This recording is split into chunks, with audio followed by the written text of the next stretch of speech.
Hello hello hello hello everyone, this is Ankit Chaudhary. तो आज का हमारा ये वीडियो होने वाला है उन बच्चों के लिए जो कहीं ना कहीं इलाहाबाद यूनिवर्सिटी के affiliated college that is ECC में एडमिशन लेना चाह रहे हैं। अगर आप ईसीसी में एडमिशन लेते हैं तो डिग्री आपको इलाहाबाद यूनिवर्सिटी की ही मिलने वाली है, दैट इज आपको सेंट्रल डिग्री ही मिलने वाली है।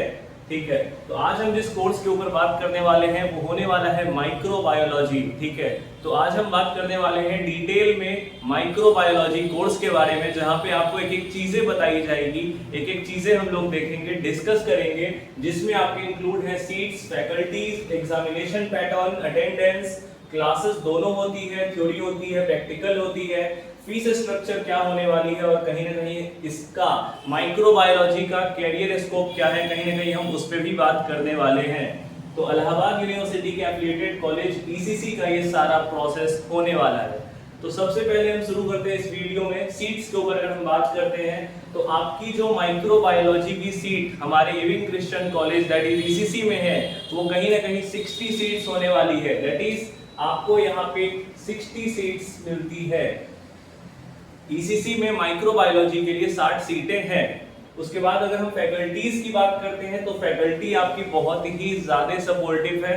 माइक्रोबायोलॉजी की स्पेशली जो फैकल्टी है वो बहुत ही ज्यादा सपोर्टिव है, आपको अच्छे से नोट्स बनवाती है, क्लासेस आप अच्छे से करते हो तो आपको एक एक चीजें बहुत बेहतरीन तरीके से अलग अलग कॉन्सेप्ट से ये क्लियर करती है। ठीक है, अगर हम एग्जामिनेशन पैटर्न पे बात करें तो एग्जामिनेशन पैटर्न हमारा यहाँ पे फॉलो होने वाला है। हमारा जो एग्जामिनेशन पैटर्न होगा वो होने वाला है एनईपी के अकॉर्डिंग। तो जैसा कि आप जानते हैं न्यू एजुकेशन पॉलिसी यहाँ पे अप्लाई हो गई है। तो यहाँ पे जो न्यू एजुकेशन पॉलिसी है तो एग्जामिनेशन पैटर्न आप समझो तो दो पार्ट में यहाँ डिवाइड होता है। ठीक है, पहले आपका इंटरनल असेसमेंट होगा और उसके बाद आपके जो है वो समझो आप मेन एग्जाम होंगे। ठीक है, ईसीसी में जो हमारी कोर्सेज चलती है वो सेमेस्टर वाइज चलती है। ठीक है, जैसे कि अगर आप फर्स्ट ईयर में हो तो यहाँ पे मतलब फर्स्ट सेम होगा, सेकंड सेम होगा, तो कहीं ना कहीं हमारी ईसीसी में जो चलती है क्लासेस वो सेमेस्टर वाइज चलती है। तो दोनों सेमेस्टर के पहले दैट इज अगर आप फर्स्ट सेमेस्टर का जैसे आपका एग्जाम हो रहा है उसके कुछ टाइम पहले दैट इज एक महीने पहले या फिर ऐसे समथिंग आपका इंटरनल असेसमेंट होता है। इंटरनल असेसमेंट कंप्लीटली ऑब्जेक्टिव होता है। ठीक है, इंटरनल असेसमेंट कंप्लीटली ऑब्जेक्टिव होता है और जो मेन एग्जाम होता है उसमें आपका थ्योरी भी होगा और प्रैक्टिकल भी होगा। दैट इज हम ये कहते हैं कि भैया अगर हमारा मेन एग्जाम होता है तो इसमें थ्योरेटिकल और प्रैक्टिकल दोनों ही होते हैं। तो आपकी पहले थ्योरी की एग्जामिनेशन हो जाएगी, उसके बाद फिर आपका प्रैक्टिकल का एग्जामिनेशन आपसे लिया जाएगा। ठीक है, और दोनों में ही आपको सेपरेटली पास होना पड़ेगा। You have to pass separately मतलब ऐसा नहीं कि आप थ्योरी में पास हो गए प्रैक्टिकल में फेल हो गए, that is you are considered as a fail student. ठीक है, तो कहीं ना कहीं आपको सेपरेटली पास होना पड़ेगा। और उसके बाद हम बात करने वाले हैं कि भैया हमारा जो थ्योरेटिकल है प्रैक्टिकल है ये सब तो ठीक है। हाँ, तो हम ये भी बता दें कि सेमेस्टर 1 और सेमेस्टर 2 दोनों एग्जाम से पहले आपको यहाँ पे इंटरनल असेसमेंट देना पड़ेगा। जैसे कि सब्जेक्ट्स जो है वो मेजर और माइनर में डिवाइड हुए हैं। ठीक है, तो कहीं ना कहीं आपको ये देना पड़ेगा और आपको ईच सेमेस्टर में पास होना पड़ेगा। ईच सेमेस्टर में आपको पास होना बहुत कंपलसरी है। और इसका जो रिजल्ट है वो ओवरव्यू दैट इज जैसे आपका फर्स्ट सेम का रिजल्ट आ गया, फिर जैसे सेम 2 का रिजल्ट आ गया तो कंक्लूजन में है ना मतलब एक रिजल्ट आता है। जैसे आप सेम 1 का एग्जाम का आपका रिजल्ट आ गया, जस्ट इग्नोर एक्सटर्नल साउंड्स। ठीक है, सेमेस्टर 1 का आपका रिजल्ट आ गया, फिर आपका सेमेस्टर 2 का रिजल्ट आ गया, तो जैसे ही सेमेस्टर 2 का रिजल्ट आता है तो नीचे में मतलब आपके इन दोनों का एक कंक्लूजन भी दिया होता है। दैट इज सेम 2 के रिजल्ट में ही नीचे एक कंक्लूजन भी होता है कि बच्चे ने कितना स्कोर किया है ओवरऑल। ठीक है, तो हमारा ये एग्जामिनेशन पैटर्न होने वाला है। तो अब हम बात करते हैं कि भैया आपका अटेंडेंस का क्या पैटर्न होने वाला है। तो जैसे कि आप जानते हैं माइक्रोबायोलॉजी जो आपकी कोर्स है वो कहीं ना कहीं बॉटनी डिपार्टमेंट के अंडर लाई कर रही है और बॉटनी डिपार्टमेंट अपने बच्चों के अटेंडेंस के लिए कहीं ना कहीं बहुत ही ज्यादा लाइगेटेड रहती है। तो कहीं ना कहीं आपकी जो अटेंडेंस है वो आई थिंक 75 होनी ही चाहिए। नॉट आई थिंक, मतलब मुझे पता है 75% अटेंडेंस नेसेसरी होता है ठीक है। मतलब इनका ये है कि आप प्रॉपर आओ, बैठो, थ्योरेटिकल क्लास करो, प्रैक्टिकल क्लास करो, जो आपको समझ में नहीं आ रहा डायरेक्टली आप वहां पे पूछो, ठीक है, क्वेश्चन रेज करो कि सर या मैम मुझे ये चीजें समझ में नहीं आई।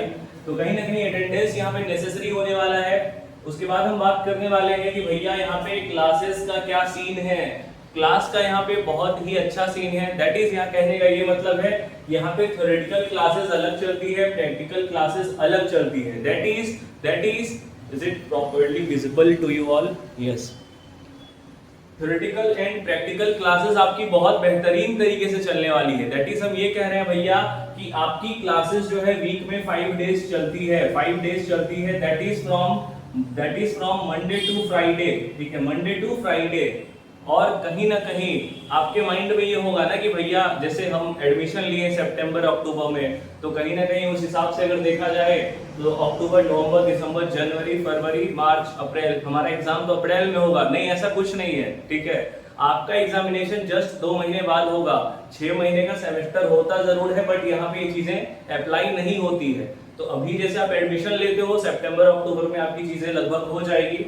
एडमिशन लेने के बाद आपकी जो आई थिंक एग्जामिनेशन है वो दिसंबर लास्ट या फिर जनवरी फर्स्ट वीक में हो जानी है, आप मान के चलिए, ठीक है। तो आपकी जो क्लासेस है वो बहुत बेहतरीन तरीके से होती है। प्रोफेसर्स काफी सपोर्टिव हैं बॉटनी डिपार्टमेंट के। माइक्रोबायोलॉजी में स्पेशली जो माइक्रो के प्रोफेसर वो बहुत ही ज्यादा अच्छे हैं, बहुत बहुत बहुत बढ़िया हैं। अगर हम फीस स्ट्रक्चर पे बात करते हैं तो भैया आपकी फीस स्ट्रक्चर होने वाली है 31,620 रुपीज, 31,620 रुपया, ठीक है। दैट इज 31,620 रुपीज आपकी लास्ट ईयर की फीस थी। तो अगर ये फीस थोड़ी सी इनहेंस ही हो सकती है, आप मान के चलो ये कहीं ना कहीं 32,000 होगा या फिर 32,500 होगा, ठीक है। तो आपकी लमसम जो फीस है वो इतनी ही होने वाली है 1 साल का। ये जो फीस है ये 1 साल का है, और आपको यहाँ पे फीस प्रॉपर 1 साल का पे करना पड़ेगा एक टाइम पे, ठीक है। यहाँ पे आप ये नहीं करोगे कि भैया फर्स्ट सेम है तो हम यहाँ पे 16-17 हजार दे रहे हैं, बाकी सेम 2 के वक्त। नहीं, ऐसा नहीं होता। एडमिशन आपको 1 साल का फीस पे करके ही करवाना पड़ेगा, ठीक है। उसके बाद हम बात करते हैं कि भैया माइक्रोबायोलॉजी, ठीक है, मतलब हम लोग माइक्रो का सब कुछ कर रहे हैं, आप इतना बता रहे हो, तो कहीं ना कहीं ऑब्वियस सी बात है माइक्रो में हमारे लिए कुछ कैरियर स्कोप भी होने वाला है, या बस ऐसे ही है। तो हम बोले कि नहीं भैया, आपके लिए माइक्रो बहुत बेहतरीन फील्ड है और आपको इसमें बहुत बेहतरीन अपॉर्चुनिटी मिलने वाली है, जॉब मिलने वाले हैं, जिसमें हम बात करेंगे तो बोलेंगे कि माइक्रोबायोलॉजी करके आप रिसर्च फील्ड में जा सकते हैं, फार्मास्यूटिकल कंपनीज में जा सकते हैं, फूड इंडस्ट्री में जा सकते हैं, बायोटेक के सेक्टर में जा सकते हैं, ठीक है, क्वालिटी कंट्रोल ऑफिसर बन सकते हैं, ठीक है। तो माइक्रोबायोलॉजी में तो आप स्कोप की टेंशन ही मत लो, स्कोप की चिंता मत करो, ठीक है। तो अगर आप यहाँ पे एडमिशन लेना चाह रहे हैं तो डेफिनेटली आप आइए, आप एडमिशन लीजिए और बाकायदा आप यहाँ पे ईच एंड एवरीथिंग देख सकते हैं, समझ सकते हैं, जान सकते हैं। इसके अलावे अगर आपको किसी भी चीज में कोई भी दिक्कत आती है तो आप गिवन कॉन्टेक्ट नंबर पे हमें कॉन्टेक्ट कर सकते हैं। We are always here to help you, ठीक है, we are always here to help you.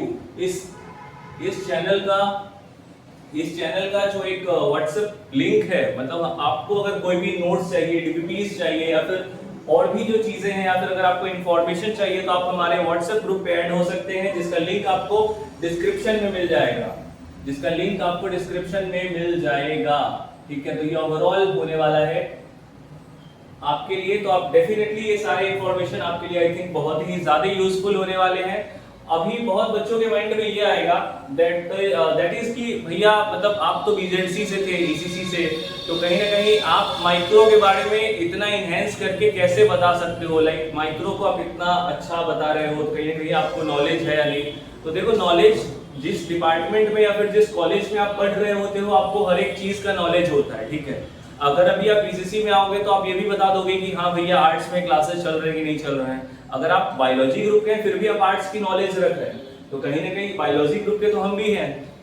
तो नॉर्मली जब अगर हम बात करते हैं फिर भी हम आपको ये बता दें कि कोई भी डिटेलिंग ना छूटे या फिर मिसमैच ना हो जाए, इसके लिए ये सारी इंफॉर्मेशन हमने आपके 3rd ईयर में पढ़ रहे सीनियर से निकलवाया है, और उन्होंने मेहनत करके आपके लिए each and everything that is उन्होंने इतनी बड़ी जो स्क्रिप्ट है वो लिखी है, इतनी बड़ी स्क्रिप्ट उन्होंने लिखी है, उन्होंने ये दिया है। अब उनको वो कैमरे पे आके रिकॉर्ड नहीं कर सकते, उनको थोड़ा सा कैमरे से फियर है, नहीं तो हम डायरेक्टली उनसे रिकॉर्ड करवा देते, बट ठीक है, उन्होंने ये सारी डिटेलिंग दी है।